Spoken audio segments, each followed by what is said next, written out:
Altre 24 ore di lavoro per la fuga di gas a Rosà. In serata riapre la statale 47. Italgas chiederà i danni. Odore di gas persistente a Cusinati. Solo un'evacuazione, ma si è temuta una tragedia come quella di Gallio. Scivola dall'altar Knotto, 71enne di Rosà, cade per 50 metri, sopravvive per miracolo, tante botte e una frattura. Largo ai giovani, nella lista è il momento. Gianni Zen lascia il posto a Sonia Zonta in consiglio comunale. Ripulita e sfoltita la siepe attorno a Parco Baccina, Bassano, dopo la segnalazione arrivata a Rete Veneta. Si è chiuso il giugno antoniano con il concerto testimonianza del coro dell'orchestra Kerigma davanti alla Basilica. Grande successo per la Win-Win 10 dedicata a Sammy Basso, raccolta fondi per la ricerca sulla progeria.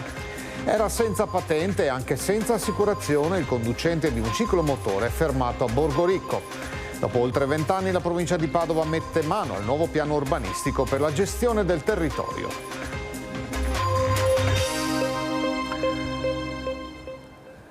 Buonasera, bentrovati a questa nuova edizione di TG Bassano, anche oggi in ampia parte dedicata alla fuga di gas che si è verificata nel pomeriggio di giovedì all'altezza dell'incrocio tra via Sacro Cuore, via Campagnola e la statale 47 in località Cusinati. Ieri sera c'era stata una parziale riapertura della strada statale, poi richiusa di nuovo perché i residenti avevano percepito altro odore di gas. Sembrava tutto risolto nella serata di venerdì, quando era stato dato il via libera alla riapertura al traffico della statale 47. Invece la fuga di gas causata da un cantiere per la posa della fibra ottica era ancora attiva. Alcuni residenti nell'area interessata per 24 ore dai lavori all'incrocio con via Campagnola e via Sacro Cuore hanno percepito l'odore del gas rivelato da alcuni reagenti che erano stati diffusi. Sapevamo che si era lavorato tutto il giorno per ripristinare la strada e quindi poi consentire la viabilità, però c'è stata una segnalazione da parte dei privati che appunto lamentava presenza di gas e quindi con l'intervento dei vigili del fuoco hanno verificato che c'era un accumulo. Ci sono volute altre 24 ore di lavoro da parte di una decina di tecnici di Italgas per risolvere il problema e favorire la dispersione del gas accumulato. L'azienda in una nota ha precisato che è stato effettuato un intervento anche col supporto dei vigili del fuoco di Bassano per far disperdere in atmosfera eventuali accumuli localizzati dovuti alla peculiare conformazione del sottosuolo. Italgas annuncia che si rivarrà sui responsabili dell'evento per il risarcimento di tutti i danni subiti. È attesa per le prossime ore la rimozione completa del cantiere e la riapertura al traffico. Proprio la viabilità è stata il secondo punto dolente di questa situazione. Molti, pur nel disagio, hanno apprezzato l'assenza di traffico, ma l'assenza di alternative nei percorsi ha sovraccaricato le strade secondarie. Purtroppo la statale che attraversa l'intero abitato di Rosà nord-sud apporta un traffico insomma che tutti noi conosciamo, lo sosteniamo da tempo. Il tema è anche il traffico est-ovest in realtà, perché le nostre arterie sono impegnate pesantemente da chi attraversa il nostro territorio anche per immettersi in pedemontana, banalmente perché sappiamo che l'accesso della pedemontana è a nord di Rosà, poi noi siamo d'accesso a Bassano e siamo d'accesso a nord, quindi a Trento, alla Valsugana, tutta al Brennero. Punto critico questo incrocio di Cusinati con tanti sottoservizi sotto il piano stradale. È stata evacuata una sola famiglia, ma molti pensieri sono tornati alla tragedia di Gallio dello scorso ottobre. Non solo il carico quotidiano del traffico continua incessante tra veicoli leggeri e mezzi pesanti, ma anche i disagi durati una cinquantina di ore a causa dell'intervento di ripristino della linea del gas. Li hanno dovuti sopportare i residenti dell'incrocio tra via Sacro Cuore, via Campagnola e la statale 47, in particolare coloro che abitano proprio nei pressi della rottura che si è verificata. Siamo purtroppo sempre in prima linea, qui ogni volta succede qualcosa di brutto e siamo stati anche gli unici a essere evacuati di casa. Adesso ogni volta che vediamo il camion dei vigili del fuoco ci prende un po' di panico, perché insomma il gas è un materiale pericoloso sia per la salute che per possibilità di scoppi eccetera, e di conseguenza siamo qui allerta a capire un po' l'evoluzione della situazione, che sembra abbastanza sotto controllo, ma attendiamo sviluppi. Questa famiglia è stata fatta rientrare già al mattino del venerdì, una dozzina di ore dopo l'evacuazione. È stato controllato appena prima di farci rientrare se i valori fossero nella norma o comunque non pericolosi, e così era. Onestamente non abbiamo più sentito nella nostra abitazione odori di gas eccetera. L'alimentazione elettrica è stata tolta solo agli edifici prospicienti la strada principale, mentre quella del gas ha riguardato anche le case più all'interno. A differenza di quanto avvenuto a Gallio lo scorso 1° ottobre con la tragica morte del dottor Luigi Rossato, qui a Rosà si può parlare davvero di tragedia evitata. Tragedia evitata ed è viva per miracolo una 71enne, tra l'altro proprio di Rosà, che questa mattina è in escursione sull'Altar Cnotto a Rozzo, solo qualche botta e una frattura per lei. Ancora un incidente all'Altar Cnotto in comune di Rozzo sull'altopiano di Asiago, già teatro di tragedie. Letteralmente miracolato, una 71enne di Rosà che mentre si trovava sui gradini di ferro che portano alla piattaforma rocciosa a strapiombo sulla Valdastico è scivolata, rotolando prima di fare un volo di decine di metri da uno spuntone di sasso. Subito si è temuto il peggio. A dare l'allarme il marito dell'escursionista, immediato l'arrivo del soccorso alpino di Asiago e dell'eliambulanza da Verona con il supporto dei carabinieri forestali della stazione di Roana.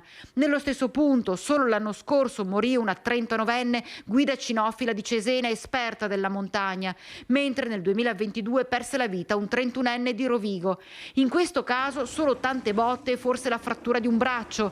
È stata recuperata con le corde dai soccorritori, imbragata, verricellata per essere trasportata all'ospedale di Vicenza. E si presenta ancora una volta la questione della sicurezza della montagna, nello specifico di quell'altare così agognato dagli escursionisti, che però cela tante insidie vista la sua conformazione.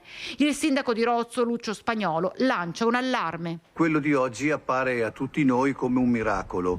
La persona che è scivolata da quel dirupo si è salvata e siamo tutti contenti e facciamo l'augurio per una pronta guarigione, ma dobbiamo fare almeno alcune riflessioni.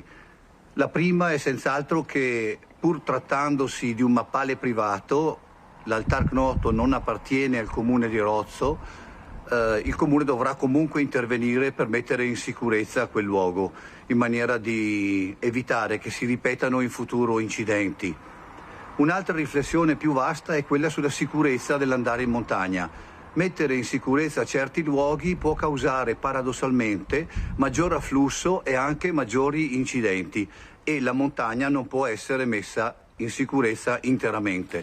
State attenti, state vigili, non avvicinatevi a dirupi o a burroni, si può stare in montagna anche in sicurezza. Veniamo a Bassano con una novità in Consiglio Comunale, un anno dopo le elezioni. Gianni Zen, capogruppo e candidato sindaco, primo capogruppo della lista È il Momento, ha lasciato il posto a Sonia Zonta, dunque spazio ai giovani. Cambio della guardia tra i consiglieri comunali bassanesi di È il Momento. Esce Gianni Zen ed entra Sonia Zonta. È un passaggio naturale, fa sapere la capogruppo del movimento Giulia Moro, che spende parole di stima per Zen comunicando la notizia all'ombra del Castello degli Ezzelini, luogo simbolo di Bassano, per sottolineare il loro amore per la città ai piedi del Grappa. Ringraziamo per il suo supporto e per le sue eredità condivise, così ci piace chiamarle, per essere stato sempre una voce pacata, un uomo di cultura ma soprattutto di cuore, capace di dare spazio e creare relazioni. A lui subentrerà la consigliera Sonia Zonta, la prima dei non eletti, una donna giovane, pratica, concreta, che speriamo possa contagiare un po' il Consiglio Comunale con la sua semplicità e il suo interesse genuino per il bene comune. E l'uscente Gianni Zen tiene a sostenere il più possibile questo gruppo di giovani, uomini e donne che stanno lavorando per la loro Bassano. Sono un po' emozionato per il fatto che comunque è un coronamento di un percorso.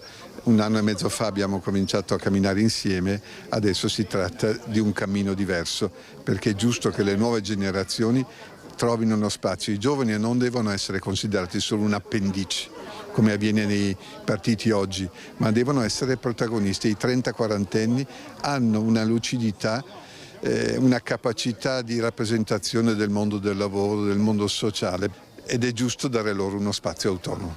Prima dei candidati non eletti alle comunali del 24, 34 anni, consulente del lavoro, amante dello sport, allenatrice dei piccoli del Bassano Calcio, Zonta è pronta ad affrontare questo nuovo percorso politico nel senso alto del termine.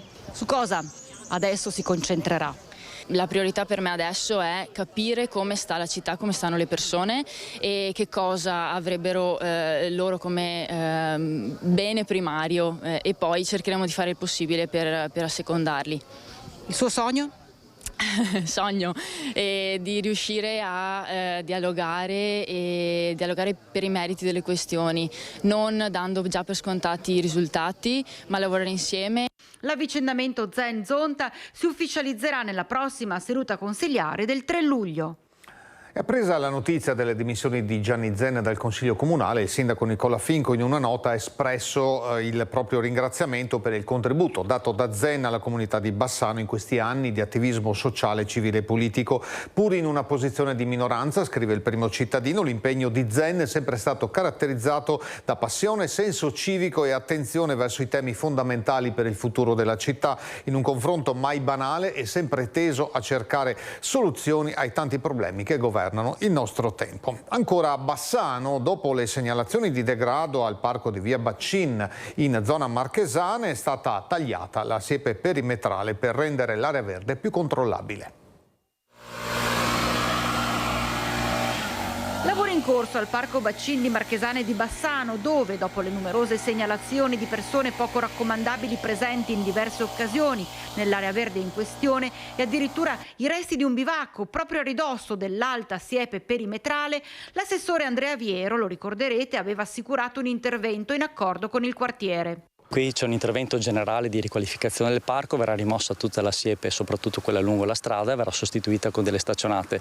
Questo insomma è un intervento concordato con il quartiere, anche in riferimento insomma a qualche episodio magari spiacevoli di presenze non gradite al parco. Questo permette insomma sicuramente una maggiore visibilità. Detto fatto, i volontari residenti nel rione cittadino, armati di decespugliatori, rastrelli e soffiatori, hanno provveduto a tagliare la siepe, rendendo così molto più controllabile e sicuro il giardinetto di via Baccin. In merito ad un nostro servizio andato in onda nell'edizione di ieri, l'azienda ULS 7 Pedemontana precisa che gestisce il servizio di assistenza per l'integrazione scolastica estesa nel periodo estivo anche alla partecipazione ai centri estivi per conto dei comuni, secondo un monte ore complessivo determinato dagli accordi presi dalle amministrazioni comunali del territorio. Inoltre, prosegue l'ULS 7, prima dell'avvio dei centri estivi era stato organizzato un incontro al quale avevano partecipato anche rappresentanti dell'associazione per spiegare le modalità di assistenza previste e in tale occasione non erano emerse obiezioni. Fatta questa doverosa premessa, l'azienda precisa nella sua nota che per il periodo estivo l'azienda ha accolto tutte le richieste di assistenza per quanto riguarda il supporto alla partecipazione di minori disabili alle attività organizzate presso i centri estivi. Per tali attività i bambini e le bambine assistiti sono in totale oltre 280 con l'impiego di oltre 130 operatori per un totale di circa 12.000 ore di assistenza. Per quanto riguarda il numero individuale di ore di assistenza, questo è differenziato in base alle necessità specifiche e livello di disabilità, pertanto, dice l'ULS, è falso affermare che non venga fatta una valutazione individuale ai fini dell'assegnazione dell'assistenza. Inoltre, per la partecipazione ai centri estivi, le famiglie possono utilizzare anche lo strumento dell'impegnativa di cura domiciliare. Come ormai tradizione, un concerto nel sagrato della Basilica del Santo a Padova ha chiuso il Giugno Antoniano. Protagonisti quest'anno il coro e l'orchestra Kerigma.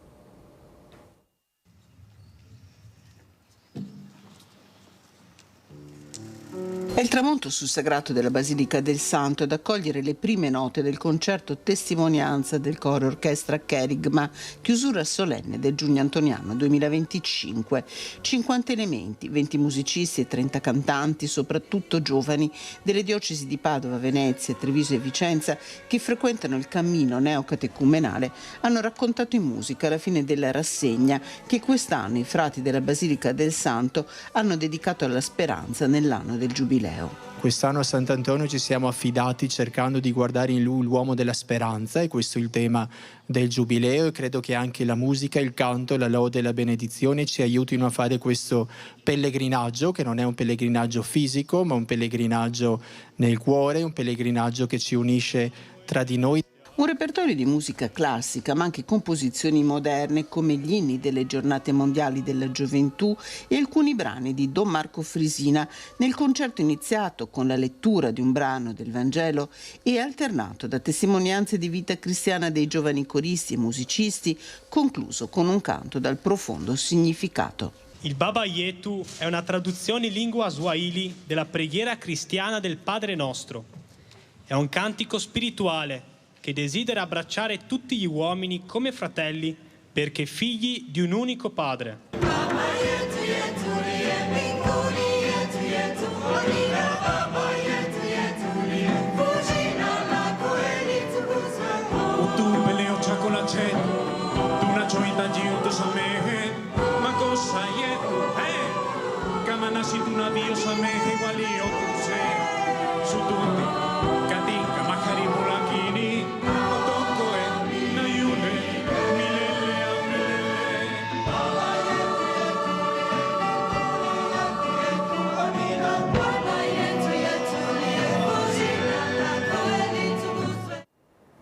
Torniamo ancora a Rosà, dove prosegue con grande successo l'11ª edizione del torneo Win-Win, anche con una corsa podistica nel ricordo di Sammy Basso.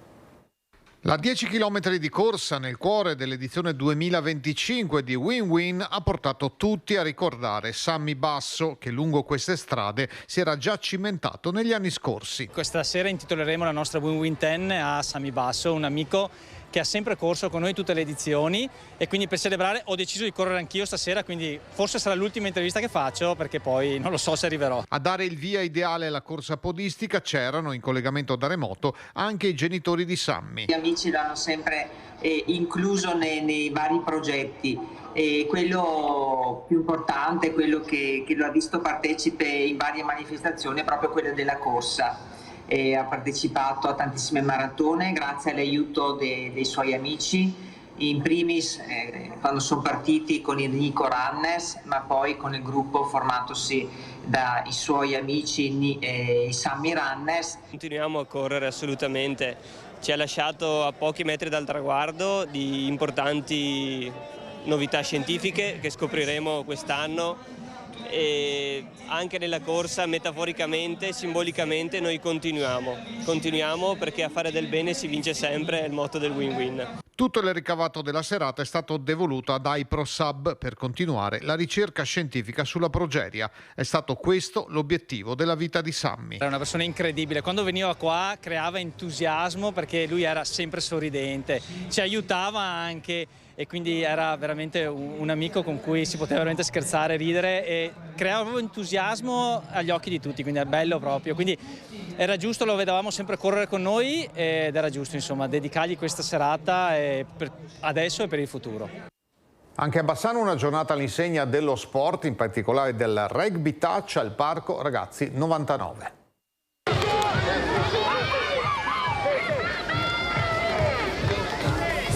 Edizione del torneo 12 banconi, Parco Ragazzi del 99 si trasforma in una gigantesca piattaforma sportiva con 4 campi da rugby allestiti per ospitare uno degli eventi più attesi.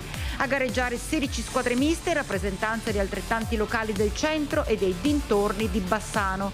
Unico obiettivo, divertirsi, e anche tanto a suon di rugby touch.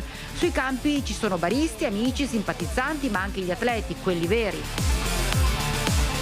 Questa manifestazione premia veramente la goliardia del nostro movimento.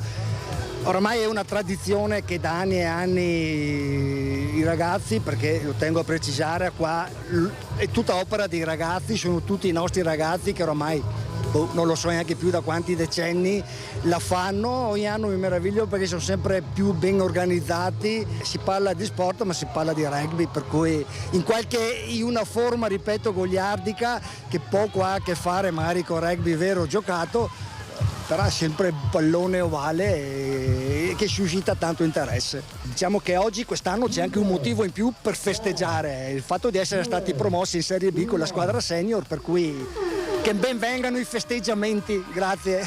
Siamo partiti dal campo del rugby Bassano a fare le cose in piccolo e adesso a tutto questo. Abbiamo individuato questa zona del Parco Ragazzi 99 come una zona centrale, verde, e per far vivere al meglio la città di Bassano del Grappa, riprenderci un po' i territori per i giovani e dare un po' di entusiasmo, insomma, e di felicità. Beh, di felicità qui in questa calda giornata d'estate ce n'è stata davvero parecchia.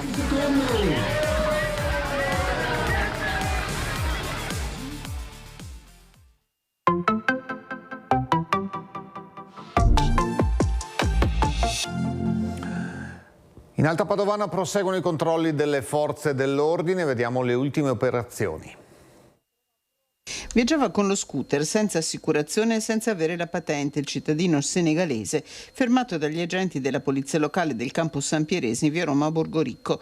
La due ruote era stata segnalata dalle telecamere del sistema Targa System per la mancanza dell'assicurazione. Una volta fermato, lo straniero è risultato privo di patente di guida con lo scooter gravato da diversi fermi fiscali. Il motociclo è stato sequestrato, gli agenti hanno accertato violazioni per oltre 7.000 euro. Tra i comuni di Campodarsego, Camposampiero, Piombinodese e Loreggia si è svolto un servizio straordinario di controllo del territorio nella serata di venerdì. 2 le persone denunciate per guida in stato di ebbrezza, un terzo è stato segnalato al prefetto per l'uso di stupefacenti. Amministratori locali, rappresentanti delle categorie economiche e tecnici sono seduti intorno a un tavolo per iniziare a riscrivere il piano urbanistico provinciale. PTCP, una sigla che sta per Piano Tecnico di Coordinamento Provinciale, un grande piano urbanistico per la provincia di Padova, quindi fermo ai primi anni del 2000, che ora verrà rivisto e rimodulato correggendo gli errori e facendo sistema con tutti gli attori che sul territorio vivono e lavorano. Capofila la provincia di Padova. Un piano globale che riguarda tutto il territorio di 101 comuni che oggi abbiamo ufficialmente iniziato ad aggiornare. Terminata la fase delle analisi, quindi terminata la fase di messa al sistema dei dati di tutto il territorio provinciale e di tutte le pianificazioni dei singoli comuni, oggi iniziamo questa fase di riprogettazione del piano andando ad aggiornare quello che era il piano fatto negli anni 2000. L'obiettivo è quello di ragionare e pianificare quella che sarà la Padova, la provincia di Padova da qui al 2050, quindi per i prossimi 20-25 anni. Ora in provincia, grazie al coinvolgimento di tecnici e tutti gli stakeholders, si scriverà un piano per riorganizzare in maniera lungimirante il territorio. Una revisione degli asset del sistema produttivo, che è il sistema trainante, quindi un ripotenziamento di quello che è il sistema di poli produttivi per contrastare la frammentazione e la dispersione in aree non idonee e al tempo stesso andare a sviluppare le reti infrastrutturali di collegamento in modo da gestire in maniera coordinata quello che è lo sviluppo urbanistico dei singoli territori, andando proprio a vedere, a pianificare, a immaginare una provincia di Padova nei prossimi anni dove si risolvono i problemi, dove si pianifica in maniera intelligente e coerente, ma soprattutto con il territorio. Si allunga la lista delle persone centenarie, oggi andiamo a Loreggia. Elegante e sorridente per la foto di rito con i fiori, la torta, i palloncini e tutta la sua famiglia, la signora Romilda Caccin, che a Loreggia ha spento le sue prime 100 candeline. Nata nel giugno 1925 a Rustega di Camposampiero, la signora, che da molti anni vive a Loreggia dopo il matrimonio con il suo Gino, è stata festeggiata dai 3 figli e da tutti i suoi cari. Accanto a lei, per portare gli auguri di tutta la città, anche Manuela Marangon, sindaca di Loreggia, e la vice sindaca Chiara Andretta. Auguri di cuore anche da tutti noi, cara signora Romilda. Appuntamento musicale alle 21:15 qui su Rete Veneta per la chiusura del Giugno Antoniano, il concerto del coro e dell'orchestra Cherigma. In seconda serata, intorno alle 23:10, nuova puntata di Itinerari Padovani con i Dadepoli, puntata dedicata al patrimonio culturale e artistico di Palazzo Santo Stefano, sede della provincia. È tutto anche per questa edizione di TG Bassano. Dopo la sigla le previsioni del tempo. Grazie per l'attenzione. Buona serata.